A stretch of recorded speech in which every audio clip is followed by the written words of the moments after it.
a été introduit chez les Sémites que par la suite d'un contact avec le monde noir, ce qui est conforme au témoignage d'Hérodote.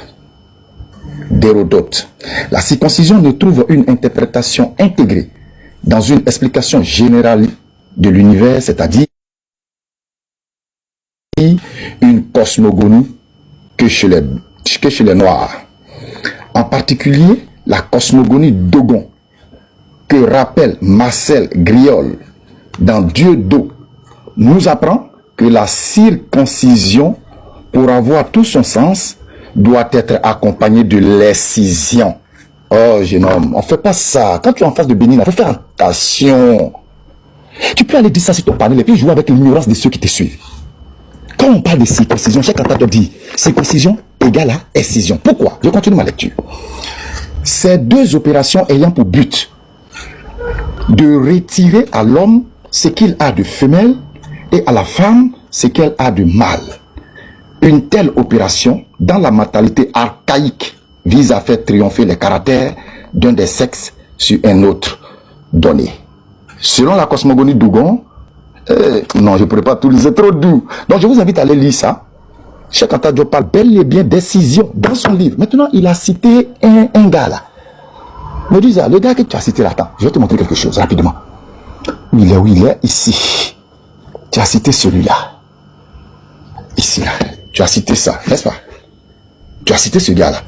Est-ce que celui-là, il est égyptologue? Est-ce qu'il est égyptologue plus que Hérodote? Plus que Griol? Lui là. Maintenant, écoute l'un des bras droits de Cheikh Anta Diop. Bon, lui, c'est en Bambara, il parle. Bon, je vais aller en Guinée. Alors, faisons un tour en Guinée. Je vais te montrer ici.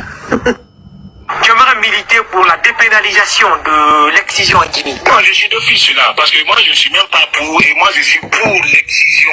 Voilà, retourne-toi, petit. Tout le temps. Parce que moi, je ne suis pas un acculturé. Si leur loi est dans l'acculturation, d'accord, ils n'ont qu'à le faire. Mais moi, je constate que sur le terrain, comme je l'ai dit ici à l'entame, ça se remarque que la population à la base n'a pas été associée à ce fait. C'est pourquoi il y a 95% d'excisés encore. Donc cette loi-là, elle n'est pas faite pour nous. Elle a été commandée par qui? Nos ennemis. Claire. Nos ennemis. Ton ennemi, comment il peut?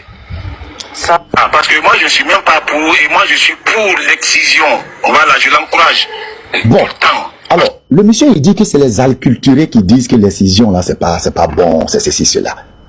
Il dit que c'est les alculturés. Donc, ça veut dire que les gens qui disent que c'est pas bon ici, là, ce sont des alculturés. Et c'est ceux-là qui traitent les autres d'aliénés. Tu parles de l'islam. Israël te l'a rappelé. Le prophète, alayhi salatu wa salam, passait, et puis il a vu quelqu'un en train de le faire. Et il lui a prodigué un conseil. Il a orienté la femme dans son action. Et ce que tu fais là, il faut bien faire, hein? Pardon, faut pas trop couper, pardon. Faut faire doucement. C'est tout. Ce n'est pas une ordonnance. Ce n'est pas une prescription. Si tu veux, tu fais. Si tu veux, tu fais pas. Chez moi. Chez moi. À Koro Borotou, ici en Côte d'Ivoire. Non, ne le fais pas. Les femmes ne le font pas. Donc, Médusa, quand tu es en face de moi, là, faut faire très attention. Et puis, je n'ai même pas encore touché la moitié de ce que je dois te dire. J'ai tellement noté. Regarde. Mais le temps, le time, regarde. Je suis déchargé. Hein, regarde. J'ai tout noté, petit. Mais le temps, tu vois. Alors, donc, Médusa, voilà. L'excision, voilà ça qui est là. En Égypte antique. On te dit que c'est eux qui ont inculqué ça aux Juifs et aux Arabes. Lisa Kama te l'a dit. Et toi, tu viens dire, oui, tu vas dire devant tout le monde, si le gars que tu as cité là, Anoma là, lui là. Le temps de modérateur. Est-ce qu'il est égyptologue les élèves, c'est bon. Merci.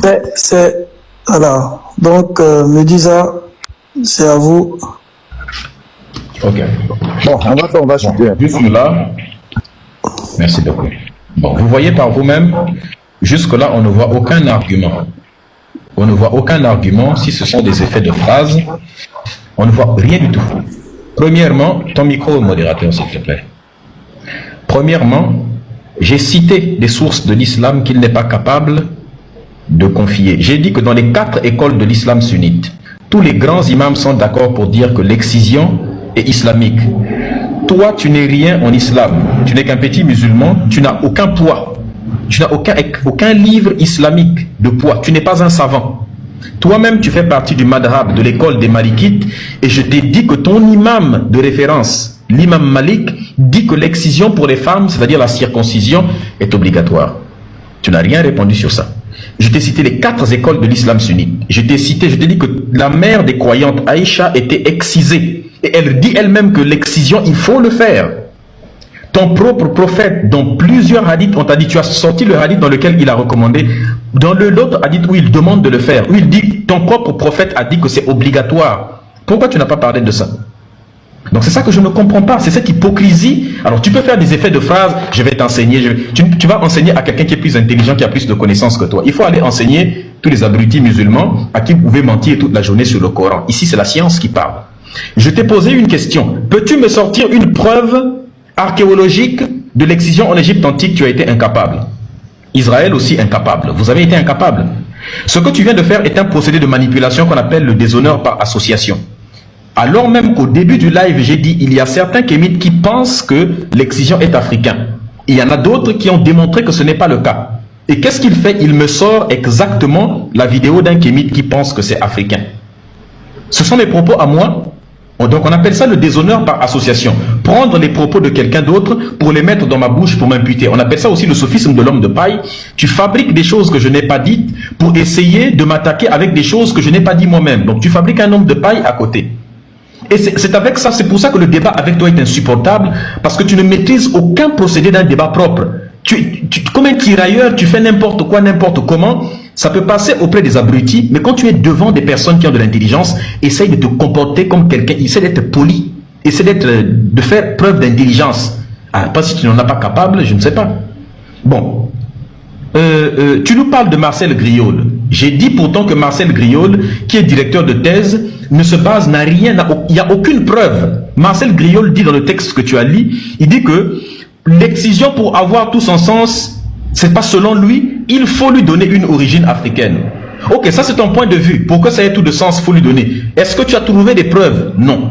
Vous avez la preuve que c'était pratiqué? Non. Est-ce qu'on a la preuve que c'était pratiqué en islam? Oui. On t'a sorti la sunna. Il y a des gens qui pratiquaient ça à la Mecque. Ce sont les Africains qui leur ont appris à faire ça. Je ne comprends pas. Bon, l'autre, il vient, il dit, oui, mais je ne suis pas d'accord avec les musulmans, mais je ne sais pas que je suis en accord avec les musulmans. Israël Kofi, le sujet du live, c'est le salut. L'excision, c'est le salut. Pourquoi tu ne parles plus de salut? Maintenant, c'est toi qui commences à dire, le prophète Mohammed, voilà, il est venu après, donc c'est pas lui. Toi, tu défends maintenant Mohammed que tu insultes toute la journée sur des lives. De toute façon, à chaque fois, nous allons finir par démontrer que tous les deux, vous êtes en connivence. C'est absolument incroyable. Je vais vous lire les textes de ce que dit Lynn Meskel, qui est égyptologue. Et je vous l'ai dit, hein, sortez-moi une preuve des égyptologues qui en ont parlé. Lynn Meskel dit ceci dans le livre Vie privée des Égyptiens, Nouvel Empire, 1539 à 1075, dit « Aucun témoignage visuel ou textuel ne nous renseigne sur la circoncision féminine, c'est-à-dire l'excision, à cette époque-là. Aucune preuve matérielle n'a été découverte dans la nécropole de Dir el-Médinée. Et dans aucun cas, la tombe, c'est-à-dire la tombe 1382, n'est-ce pas, qu'on appelle souvent, est spécialement noté, dans cette tombe, on aurait spécialement noté que le corps parfaitement conservé d'une femme, n'est-ce pas, appelée Nubiiti, que les gens présentent, qui est en fait une grecque, n'est-ce pas, que ses organes génitaux seraient atteints. Beaucoup d'autres momies féminines, n'est-ce pas, confirment qu'à cette période, la circoncision n'était guère pratiquée et qu'elle n'était guère directement liée au statut social, pardon. La vieille idée selon laquelle la circoncision pharaonique selon laquelle la pharaonique n'a peut-être pas de rapport avec l'idée, avec l'Égypte pharaonique, est de notre propre intérêt pour des rites de passage colorés de notre interprétation. Voici ce qu'elle dit à l'intérieur. Il n'y a aucune espèce de preuve là-bas. Ce sont des gens qui le fabriquent. Et certains Africains reprennent ça parce que Cheikh Anta Diop a repris l'étude de Marcel Griol et les gens pensent que c'est le cas. Mais Cheikh Anta Diop lui-même nous a dit, dans tout ce que j'ai dit, allez, armez-vous de science, étudiez ce que j'ai dit. Si j'ai dit quelque chose, si j'ai repris un travail et qu'il vous semble que il y a peut-être des éléments nouveaux qui ont dit le contraire, eh bien, venez et contredisez mes travaux ou bien apportez. Donc, nous apportons un surplus aux travaux de Cheikh Anta Diop en disant, Cheikh Anta Diop a pris les travaux de Marcel Griol, n'est-ce pas? Mais, nous venons montrer que ce que Marcel Griol avait dit n'est pas correct. Donc, ce n'est pas que Cheikh Anta Diop a menti, c'est qu'à l'époque où Cheikh Anta Diop disait ça, c'est ce que les gens pensaient. Et donc, il a dit ce que les études indiquaient à son époque. Mais aujourd'hui, on a découvert que ce n'est pas le cas. Et je vous ai mis au défi. Vous êtes incapable de me citer un seul texte. Et donc, le débat à initialement, c'est de parler du salut. Maintenant, vous avez fait vriller tout le débat et vous êtes en train de stagner le débat sur la question de l'excision. De toute façon, je vous ai dit depuis le départ que même si l'excision, chez moi, on ne parle pas l'excision. Je vous l'ai dit. Je vous ai posé une question simple. Comment vous dites que, comment expliquez-vous qu'au Gabon, on ne pratique pas d'excision? Au Congo, il n'y en a pas. Dans les deux Congos, on ne pratique pas. Au Botswana, il n'y en a pas. En Afrique du Sud, il n'y en a pas. Sauf les 0,1% des immigrés musulmans qui sont sur place. Au Zimbabwe, on ne pratique pas ça. En Angola, on ne pratique pas. Pourquoi en Lesotho, au Swaziland, aux Seychelles, on ne pratique pas ça? Pourquoi il n'y a que des pays musulmans qui le pratiquent? Le Mali, le Soudan, la Guinée sont des pays qui sont à 99% musulmans presque, et il n'y a que eux qui pratiquent l'excision. Vous expliquez ça comment? Si l'excision est une pratique anti-islamique, pourquoi tous les musulmans qui sont là-bas la pratiquent alors? Voilà la question. En fait, il ne faut même pas toucher sur la question de l'excision en réalité. Pourquoi? Répondez. Donc je ne comprends pas. La première trace, quand vous parlez de Strabon et ainsi de suite, sachez que la première et l'unique trace qu'on a retrouvée de l'excision en Égypte antique, c'est les Grecs qui l'ont pratiquée. Et dans le livre dont tu as parlé de Amuna Ngolimba, il donne des textes des Grecs eux-mêmes anciens qui disent qu'ils démontrent que la pratique de l'excision était pratiquée chez les Grecs anciens avant qu'ils ne rentrent en contact avec l'Égypte antique, notamment. Il sort des textes de Soranos, par exemple, qui avait écrit des textes sur ça. Soranus, qui a parlé de l'excision, qui démontre même dans son traité traité sur les maladies des femmes, où il parle de l'excision. Et tu as aussi, même le mot clitoris, c'est eux il y a un autre type qui s'appelle Rufus d'Éphèse. Rufus d'Éphèse parle de l'excision également. Et il a même sorti tout un ensemble d'appareils pour exciser. Depuis que vous êtes en train de parler, vous ne nous sortez aucune preuve. Est-ce que l'un de vous a une preuve matérielle de la pratique, un élément de la pratique? Vous n'en avez pas. Donc, foutez-nous la paix, arrêtez de parler de l'excision. Et en plus, le débat n'est même pas sur ça. Je t'ai sorti les textes. Je t'ai rappelé ceci. Tu es un sunnite, les élèves d'Abdul Majid. Tu n'as pas le droit de refuser des hadiths authentiques. Et tu es en train de refuser des hadiths authentiques qui disent que l'excision est obligatoire, que l'excision est sunna. C'est simple. Bon, maintenant, on va revenir sur le sujet du live qui est le salut. Parce que sur ça, je vous ai déjà écrasé. Tant que vous n'avez pas de texte, tant que vous n'avez pas de source véritable, vous n'avez pas d'argument, on n'a pas de temps à perdre sur ça. Maintenant qu'on vous a battu sur cette question, sur ce mensonge que vous essayez de dire, de répéter partout, je vous demande à vous les musulmans de cesser de pratiquer l'excision. Et je vous l'ai dit dès le départ. L'excision n'est pas une pratique africaine. Du tout. Nous les Kémites, nous sommes contre cette pratique parce qu'elle ne... Et puis posez-vous une question. Une tradition matriarcale qui discrimine les femmes. Tu as trouvé ça où? L'Afrique est matriarcale. Le livre que tu avais entre tes mains, de Cheikh Anta Diop, dit que la tradition africaine, elle est matriarcale. Cette tradition matriarcale qui discrimine la femme, tu as trouvé ça du sens où? La sexualité n'a jamais été réprimée en Afrique. On n'a trouvé aucun statut en Afrique.